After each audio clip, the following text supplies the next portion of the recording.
Good morning, everybody, and welcome to Conversation on Yoga for Health, an event organized by the Permanent Mission of India in association with the World Health Organization and Department of Public Information, United Nations, on the occasion of the third International Day of Yoga.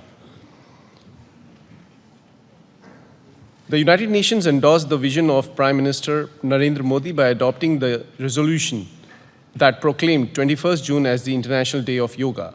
The resolution notes the importance of individuals and populations making healthier choices and following lifestyle patterns that foster good health. In this context, the theme for today's dialogue with the yoga masters who are amongst with us today is Yoga for Health. We will start the program with a movie entitled Yoga and Harmony to introduce the concept of yoga for health. May I request the movie, please?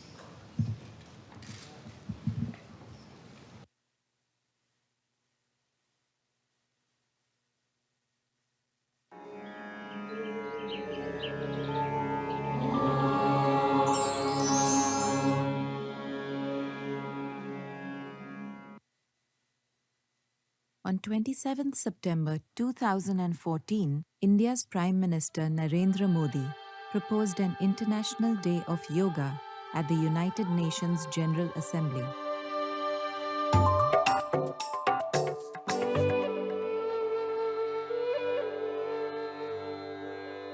According to the Taittiriya Upanishad, the human being is made up of 5 layers or koshas that act in unison. When the koshas are out of balance, they lead to disease, disharmony, and suffering. When brought together through yoga, they lead to a state of perfect health, a meditative mind, and pure bliss. The WHO recognized yoga as a traditional medicine of India. India believes that yoga belongs to everyone, and traditional and classical yoga should be shared with the world in an open and transparent way.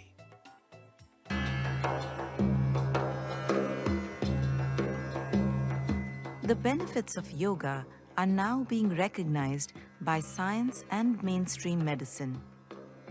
In India, the healing powers of yoga have been known for thousands of years, and along with Ayurveda, has been critical to Indian healthcare in the prevention of diseases, promotion of higher consciousness, and the management of wellness, to give the practitioner freedom.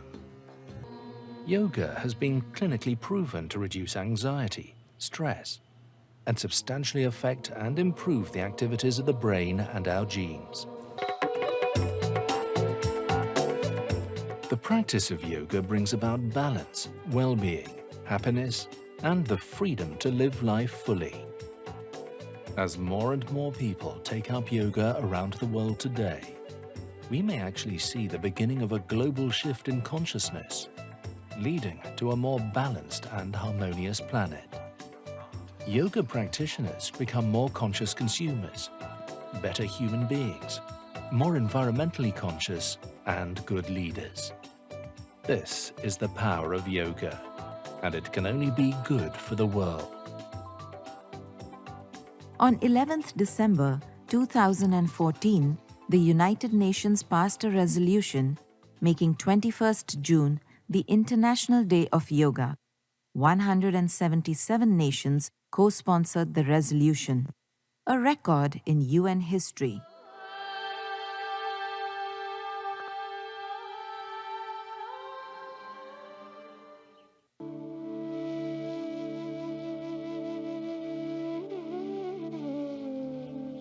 अंतर्राष्ट्रीय योग दिवस पर विश्व भर के योग प्रेमियों को अनेक अनेक शुभकामनाएं।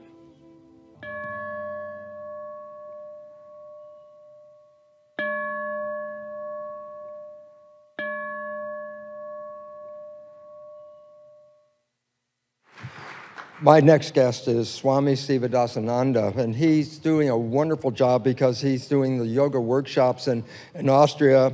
You have your program in Austria, a retreat center there, and you have a book that helps people because your book is Yoga, your practical companion. Would you like to talk to us about how you're interfacing the public and bringing yoga to the public? Again, Bruce Lipton has to say there's a wonderful video that we'll be playing. Thank you. Namaste. Yoga is a centuries-old guide to healthy living developed by ancient Indian sages. With its unique blend of physical exercises, psychological insight, and philosophy, it can help you to bring your body, mind, and spirit into better balance.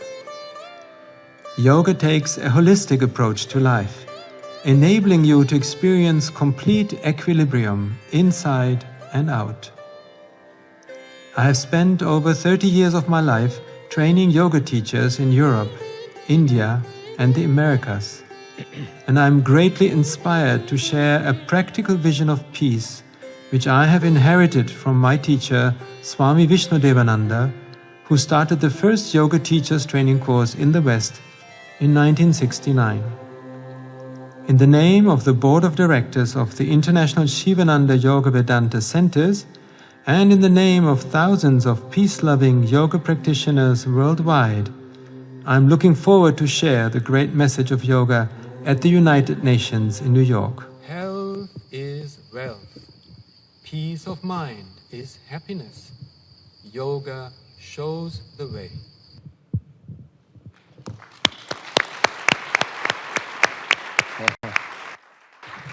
I really want to thank you because you're an emissary helping bring the message to the world by training people to go out through the world. And one of the things that's an interesting question is because a lot of people want to practice yoga, but that's a time element, a time-consuming element for a lot of people, and especially in the Western world here where there's so limited time. In this regard, could you help us with what are the best things that you can do if there's a short period of time for people to engage in yoga? Well, when you start yoga, I think you need to spend some time. You cannot just say, okay, I just do a little yoga and it's going to be 5 minutes every week and this will be my yoga. Normally people go into yoga a little more intensively, at least 2-3 times a week.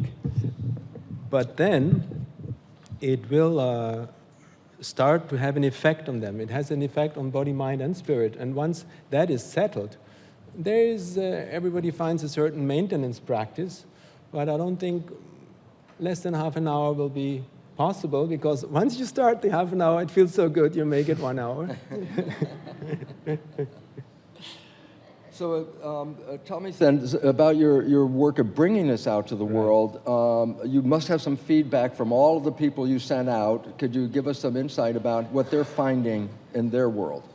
I would like to speak about something which I'm observing. It's maybe not a direct feedback which I'm getting in words always, but it was something which I experienced in my own teacher's training, and also I see in so many who go through these are not just academic courses at all. You go through 1 month's in-depth training from 6 in the morning till 10 at night, and those who teach it, they're part of it, of the practice. I see that yoga does not work just from the waking state level. Okay, we tend to analyze and understand everything from the waking state, but as more I practice and teach it, I see that the yogis look at it from a waking, dream state, and deep sleep level, which does have implications to health. And I would just like to give a bit of that, what I see and what I would like to share. When we wake up in the morning, we always the first thing go to the bathroom, and then you look in the mirror and say, hi, okay, I've seen you before. And then you shave or you dress up. But there is this immediate idea, I am this body. And this can have certain health implications. We may not think about it, but everybody sees people dying here and there, and we start thinking, what will happen with my body here? It is also just like a rented car. So fear, even though on the subconscious mind, has a corroding effect on our life energy and drains it, and does have psychosomatic impact on our physical health. The other aspect is then the natural search for happiness. If we only look at it from the waking state, where we are naturally conditioned by thinking that we are bodies, then we may look more in the physical world of the senses, and it is very difficult to get 100% happiness. Maybe Saturday night fever helps a little bit, but then Sunday morning comes. And so it is something which people try, but not successfully though, to find 100% happiness that way. And then slowly there comes obstinate reactions, such as addictions, or just then let's go against the body if it doesn't give me happiness, and I don't eat, and I become eating disorders and so on. All these things are just due to a certain life perspective which is only from the waking state. But once you practice yoga, you end up, as many of you know, with a good final relaxation, where you relax those legs, you relax those arms, they relax so much you don't even know where they are anymore. And you don't worry about it. You're not worried. You feel in yourself complete, as if you were already in the next state, which is the dream state, the deep sleep state. You reach a perspective where you experience, it's not a logical training, you experience, I am not just body, there are other experiences as well, and a little bit of that fear of death, which nobody can say you can just wipe it away, but it may be reduced a little bit more. And normally I see people who practice yoga, especially those who are in the teacher's training, I can see after a while they look for happiness, of course, on the physical level also, but it's the balanced experience amongst the senses, the mind, and the emotions. And I think these are very important aspects for health, because it is all, after all, psychosomatic. First the mind, then the body. And it is interesting how physical practice such as yoga, which seems so physical, by the time you reach final relaxation, it puts you in a spot, in an experience where you go beyond this pure waking state consciousness. And it has a healing aspect to it. Well, this is very exciting, of course, on the individual level, but I also know now, because you're creating a giant community around the world, are you experiencing the communal impact of yoga instead of not just the individual, but changing the world in a community? I would like to comment, just a colleague who was sitting here just before, that people who practice yoga because it works, because it is kind of self-evident that people feel a unity amongst themselves. You know, it's not this person, that person, man or woman, old or young, or this country or this religion or that religion, because the yoga experience is so true and can be proven, self-proven by practice, that people just come together much more. Well, thank you very much, and I want to thank you for your contribution to world peace and harmony. Thank you so very much. Ambassador from Nepal? Hello. Thank you. I'm from Nepal, and I feel so honored to be benefited from this conversation on yoga for health. It's an amazing experience, and what we had conceived originally when India took the lead and we all supported is coming to fruition. It's wonderful to experience all this. Specifically, I have two questions for any dignitary who would care to respond. One is about the availability of the service of yoga. Yoga should be free, yoga should be universally available, and with these numerous institutions, together with very qualified and leading institutions, we see the growing interest world over. Now, when it comes to health, we must focus on the proper practice of yoga. And if it is not done in proper manner, it could be counterproductive in many respects. Now, with the growing interest and a kind of commercialization, and at times even the trend of over-commercialization of yoga and yoga teaching and yoga institutions, do you think it is time now to think of any mechanism to have a quality control over the service of yoga that is being made available to the interested practitioners all over the world? Or do you think yoga itself has, like ocean, a self-regulating quality, so we don't have to worry about that? And if there is a need, where would be the kind of responsibility be laid? Would it be WHO when it comes to yoga for health, or would there be the need of any other structure in that regard?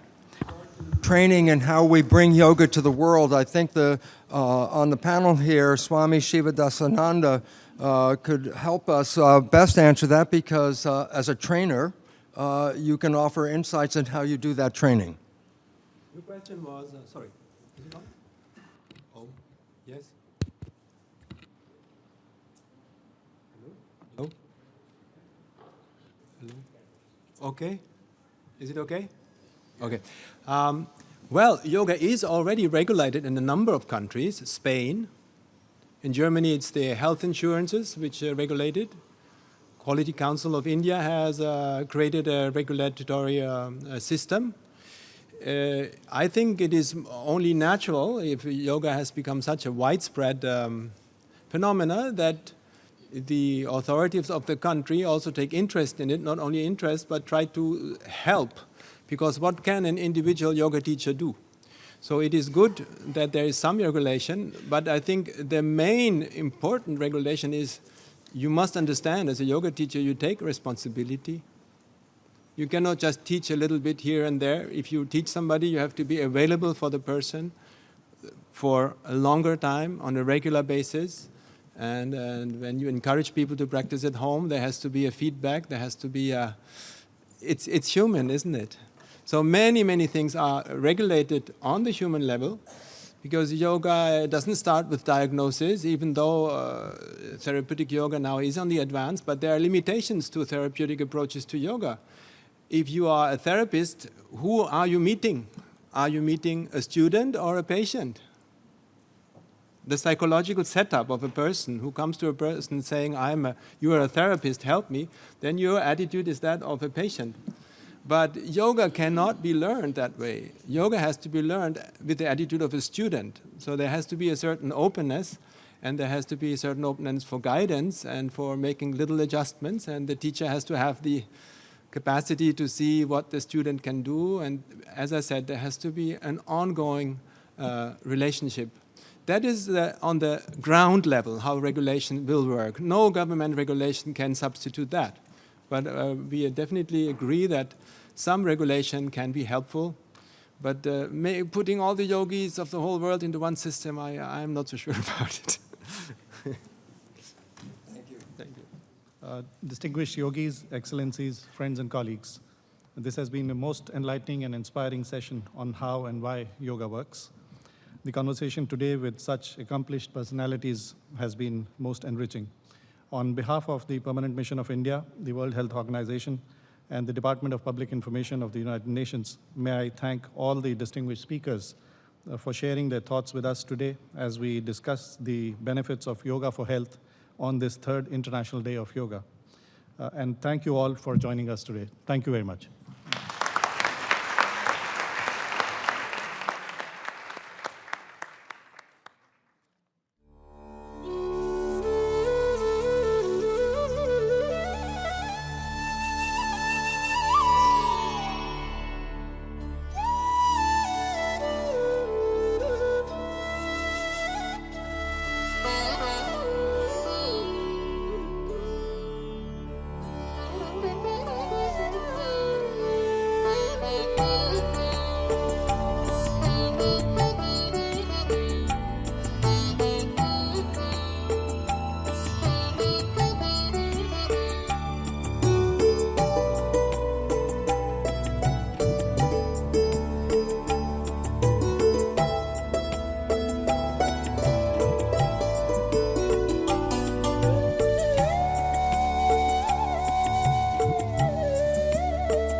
दक्षिणामूर्तये नमः। ॐ नमः प्रणवार्थाय शुद्धज्ञानकमूर्तये निर्मलाय प्रशान्ताय दक्षिणामूर्तये नमः। ॐ जवये नमः। ॐ सूर्याय नमः। ॐ गधाय नमः। ॐ पूषणे नमः। ॐ हिरण्यगर्भाय नमः। ॐ मरीजये नमः।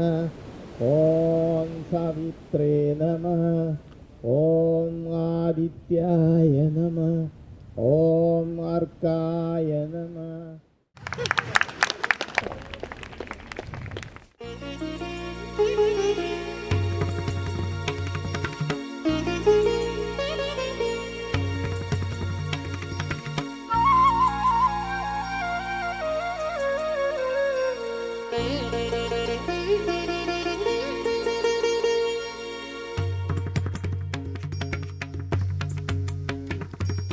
देव देव शिवानन्द दीनबन्धु पाहि मां।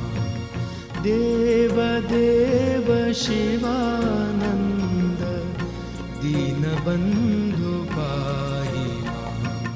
चन्द्रवदन मन्दहास प्रेमरूप रक्ष मां। चन्द्रवदन मन्दहास प्रेमरूप रक्ष मां। देव देव शिवानन्द दीनबन्धु पाहि मां। देव देव शिवानन्द दीनबन्धु पाहि मां।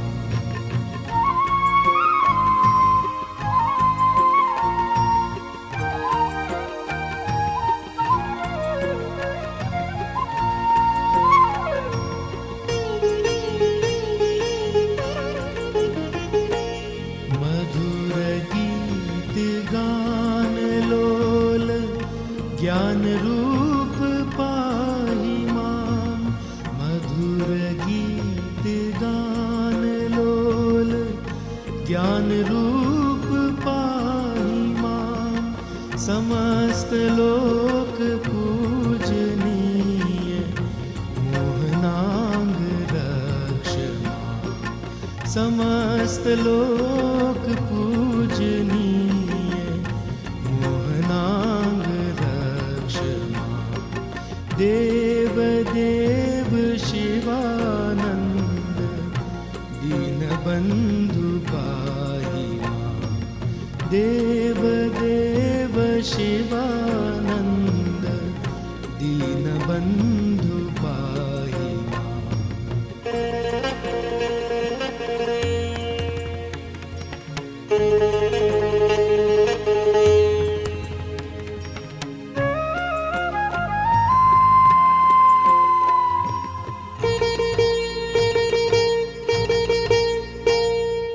दिव्य गंगा तीरवास दानशील पाहि मां। दिव्य गंगा तीरवास दानशील पाहि मां। पाप हरण पुण्यशील परम पुरुष रक्ष मां। पाप हरण पुण्यशील परम पुरुष रक्ष मां। देव देव शिवानन्द दीनबन्धु पाहि मां। देव देव शिवानन्द दीनबन्धु पाहि मां।